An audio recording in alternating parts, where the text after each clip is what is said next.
ठीक हो? इंशाल्लाह ठीक होंगे, असी भी ठीक है। मैं बना रही थी करेले गोश्त, तो मैं क्या चलो तुहाडे नाल शेयर करा मैं।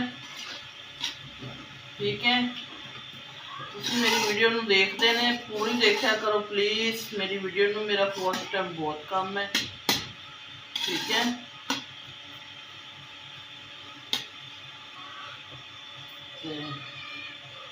करेले बनाइए आपां, जे आपां दे नसीब च गैस आ गया तो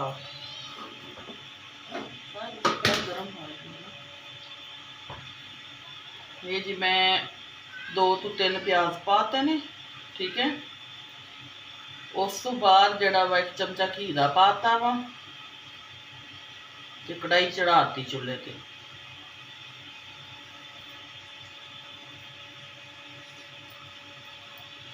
गर्मी बहुत है, दुआ करो अल्लाह मियाँ साडे बहावलपुर भी बारिश पा देवे,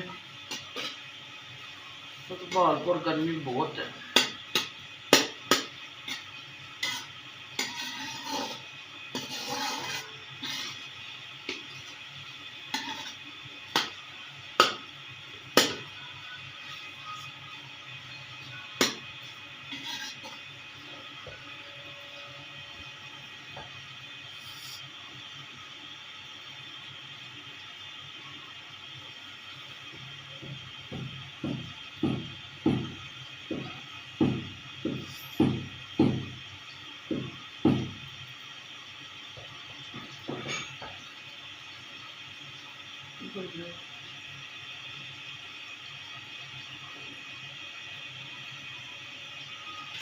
प्याज मेरे हल्के हल्के, गैस बहुत कम है, हल्के हल्के हो गए ने नरम, तो मैं जड़ा अरबन लाल टमाटर भी नाल ही पा रही हूँ इन्हां दे।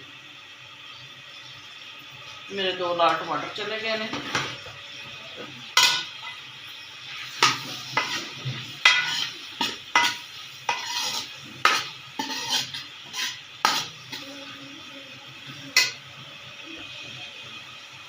इन्हां दे नाल ही मैं थोड़ी जी जी मिर्च मसाला पा रही हूँ,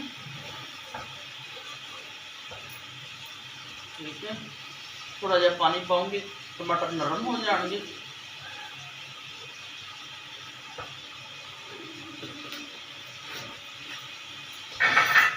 ये मेरी लाल मिर्ची चले गई है,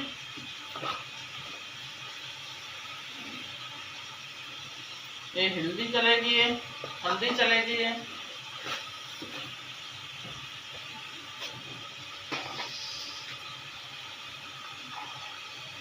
ये मेरी काली मिर्ची चलेगी है,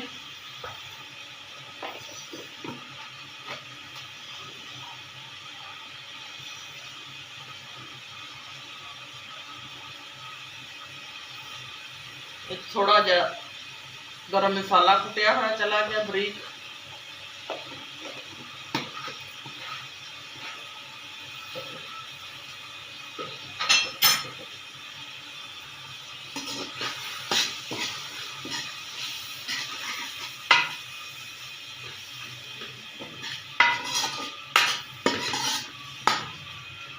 थोड़ा जहा मैं पानी पाऊंगी।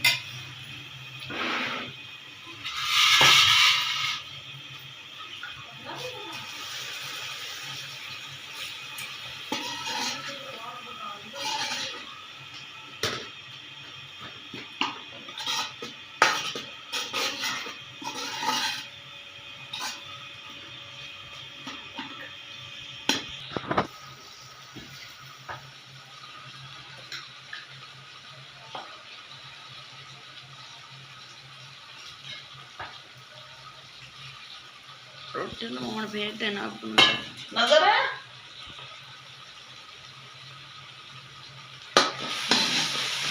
मसाला मेरा तो प्याज थोड़ा मोटा ही रहेंगे, वेट में चिकन पाऊंगी, थोड़ा फ्राई करूंगी।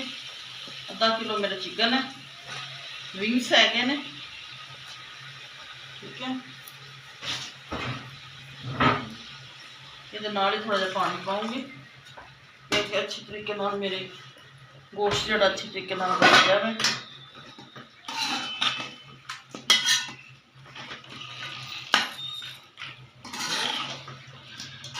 फिर रोटी लवाए गैस सब नहीं करा था ये रोटी लगा दे उठाना मेरी अरे अरे गैस है ही नहीं। अरे अरे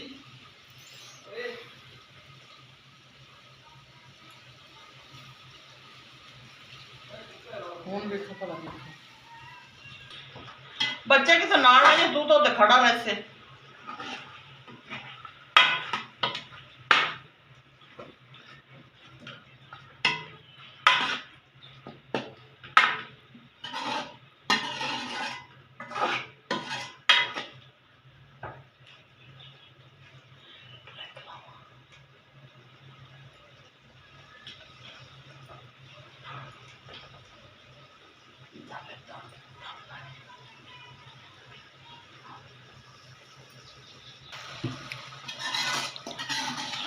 लो जी मैं हूँ पाउण लगी करेले करेलियां दे नाल इनू अच्छी तरह भुनाई करूँगी ठीक है ये मेरे करेले जा रहे हैं करेलियां नू हल्का गोल्डन फ्राई किया होया सी मैं करेले चले गए ने हुण इन्हां नू मैं अच्छी तरह इन्हां दी भुनाई करूँगी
बहुत मिर्चा है इसमें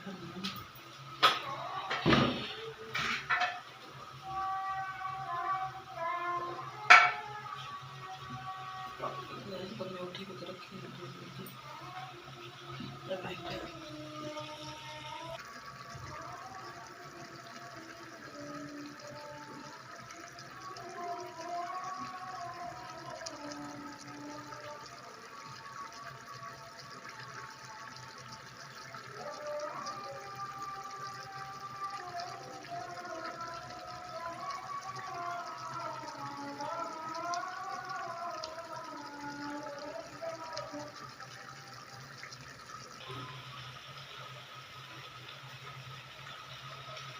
लो जी सालन मेरा बन के हो गया तैयार ये मेरी जा रही हरी मिर्च धनिया ये मिर्चा 2 टुकड़े करके पाई मैं तो तुसी हुण मेरी वीडियो नू शेयर भी करना वा लाइक भी करना वा सबसक्राइब भी करना वा ठीक है तो मेरी वीडियो पूरी देखा करो प्लीज़ ठीक है मेरा वॉच टाइम बहुत कम है देखते हैं पूरी देखते हैं बस माड़ा जा टच किया तो चले गए प्लीज़ ठीक है तो दुआवां याद रखियो अल्लाह हाफिज़।